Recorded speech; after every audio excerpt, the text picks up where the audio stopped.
Special request to read The Cool Bean by Jory John. And good news, the fourth one, The Couch Potato, comes out in the fall.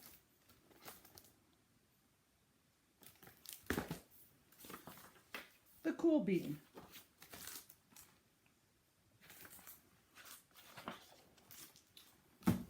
Watch out, here come the cool beans. The cool beans. Oh yeah, check out how they move. Look at the way they swagger. Notice their sunglasses. Yow! The cool beans are known all over school, from house to house, across town, beyond county lines. In the olden days, last year, we were all one big pot of beans. We were a mixed bag, but somehow it worked. Yep, those were the good old days. And then we stopped seeing each other as much. That's just how it's sometimes. You spend less time together even though you're not totally sure why.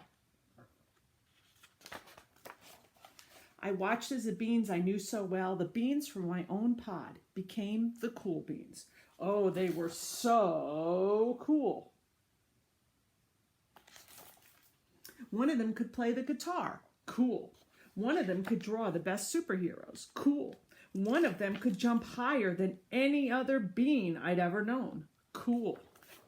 Me, well, I mostly stayed the same. Sure, I made some small changes. I wore sunglasses. Too big. I slicked my hair back. Too slick. I strutted around. Ow! I swaggered. Oof! I was still picked last for everything. My clothes never seemed to fit. I snorted when I laughed. Honk. I walked into stuff. Whoomp. I was an uncool bean, for sure.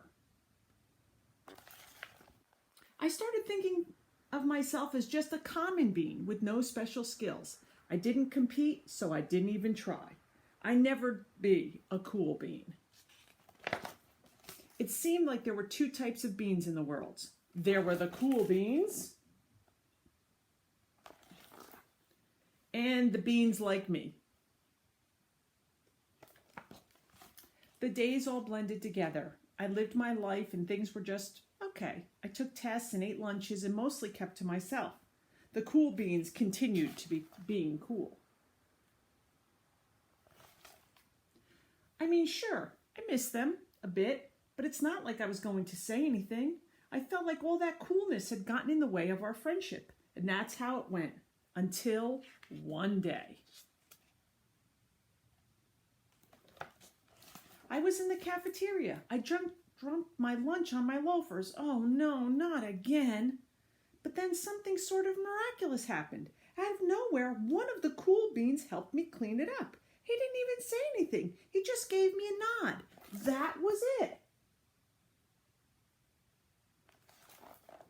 Later, I was out on the playground. I tripped and scraped my knee, and I maybe cried a little bit, and everybody saw it.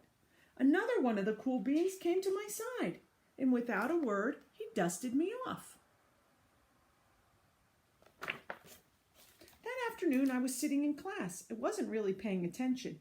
I didn't notice that our teacher had called on me. Everyone stared. I sat there in silence. Nobody said anything.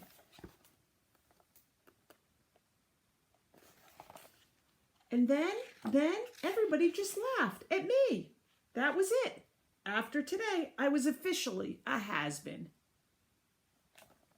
A has-been, sorry. But then one of the cool beans stood up and came over to me. Everybody watched. She leaned in close and whispered, "Hey, the teacher asked you to read from page 32. Then she gave me a quick wink and went back to her seat. It was a small gesture, sure, but it was also everything.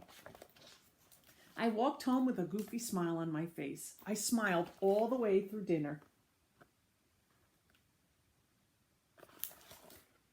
That day made all the difference. It was a day that could have been really bad if not for the kindness of a few beans. It gave me a shred of confidence. That shred of confidence has continued to grow. Somebody had my back. Oh, or a few somebodies. After that, I started hanging out with the cool beans again. How have you been? Get it? How have you been? At lunch, not all the time, but sometimes. At lunch, after school, even on the weekends.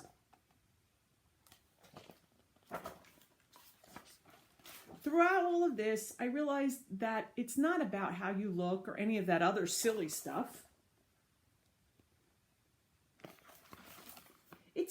It's about a wink or a nod or a smile at just the right moment.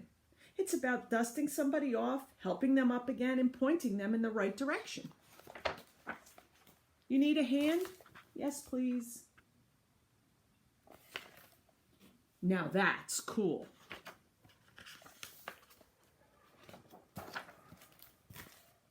And that is the story of the cool bean. Glad you requested it, Aiden. Have a great day.